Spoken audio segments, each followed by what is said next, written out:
మిత్రులకి నమస్కారం అండి. రూపాయికే ఇల్లు అన్నారు, అది మాటలకే పరిమితం అయింది. ఈ ఇల్లు వచ్చేదాకా ఓట్లు అడగమన్నారు, మనుషులే లేకుండా పారిపోయినారు. అదేమనంటే హామీలు ఇచ్చాము, మా హామీలు మేము నెరవేర్చుకున్నామన్నారు, ఏమీ ఇవ్వలేదు, పారిపోయినారు. ఈరోజు టిట్కా హౌసెస్ ఇప్పుడు వెళ్ళి చూద్దాం, దాంట్లో ఎలా ఉన్నారు చూద్దరు. కానీ అసాంఘిక కార్యక్రమం, ఒక మనిషికి ఇల్లు అనేది చాలా చాలా కళ. ఆ కళని కళగానే మిగిలిచ్చారు.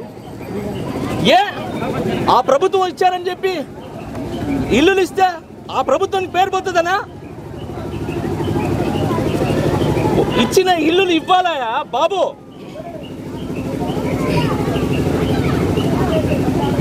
దయచేసి ఇమీడియట్గా ఇల్లులు ఇవ్వాలి. నేను ఇల్లుల మ్యాటర్ తప్ప ఇంకేం మాట్లాడను. ఎందుకనంటే ఒక రెంట్ కట్టుకోవటం ఎంత బాధో నేను పదే సార్లు చెప్తున్నా. బాధ నాకు తెలుసు, నేను అనుభవించి వచ్చాను. ఒక నెల కడుపు కట్టుకుంటే ఒక నెలలో ఎన్ని కోరికలు చంపుకుంటే రెంట్లు కడతాం అనేది నాకు తెలుసు. సో అలాంటిది శాంక్షన్ చేసిన తర్వాత కూడా ఇల్లు ఇవ్వకపోవటం అనేది చాలా దరిద్రం. ఇమీడియట్లీగా ఇల్లు శాంక్షన్ చేయాలి. ఈ విషయంలో జగన్మోహన్ రెడ్డి గారు సమాధానం ఇస్తారా? వాళ్ళ నాయకులు ఇస్తారా? ప్రభుత్వం ఇస్తుందా? ఇమీడియట్లీగా స్పందించాల్సిందిగా కోరుకుంటున్నాను. లోపల జరిగే ఒక్కొక్క విషయాల్ని మీకు చెప్తే చాలా బాధేస్తుంది. నేను పైకి వెళ్ళి చూసా, వాటర్ అసలు ఇల్లులు కట్టారు. ఆ ఇచ్చిన వాళ్ళకి పోనీ ఒక 20% లేదా మమ అనిపించిన ఇల్లులకి నీళ్ళు లేవు. ఆ నీళ్ళు అసలు ఏంటి? నీళ్ళు లేకపోతే ఎలా బతుకుతారు? ఒక మనిషి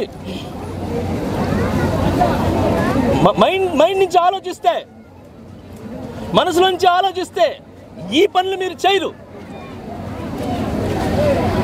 ఏది ఆ పక్కన సరే ఈ ఇల్లులు ఇవ్వలేదు, ఇంకో ఇల్లులు ఇస్తా అన్నావు. 9 అంకణాలు అన్నావు.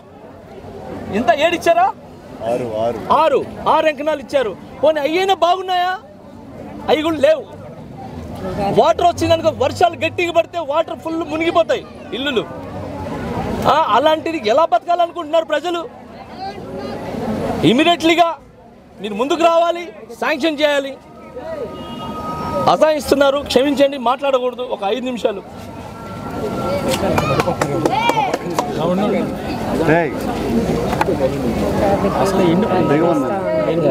చెప్తాను.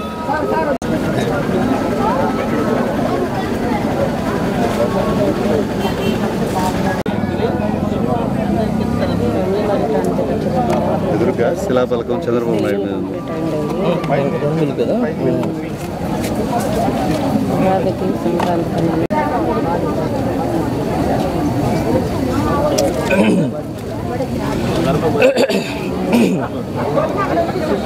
అదేనంటే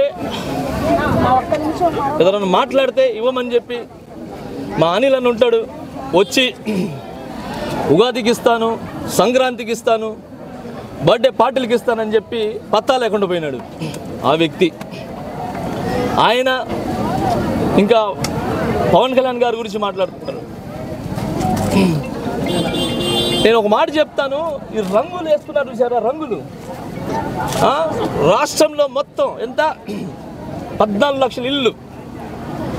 సో ఆ 14 లక్షల ఇల్లుకి రంగులు కొట్టున్నారు చూసారా? ఆ రంగులు కొట్టే డబ్బులను తీసుకుని వచ్చి పేదలకు ఇచ్చుంటే పేదల బతుకులు బాగుండేవి. అవి చేయడం చేత కాదు. రోడ్డంతా ఈ రాష్ట్రం అంతా సిద్ధం అని చెప్పి పోస్టర్లు వేసుకున్నారు. ఆ పోస్టర్ల డబ్బులు తీసి ఇచ్చినా కూడా అది వేస్ట్ చేయకుండా ఆ డబ్బులతో ఎవరి డబ్బు అండి అది?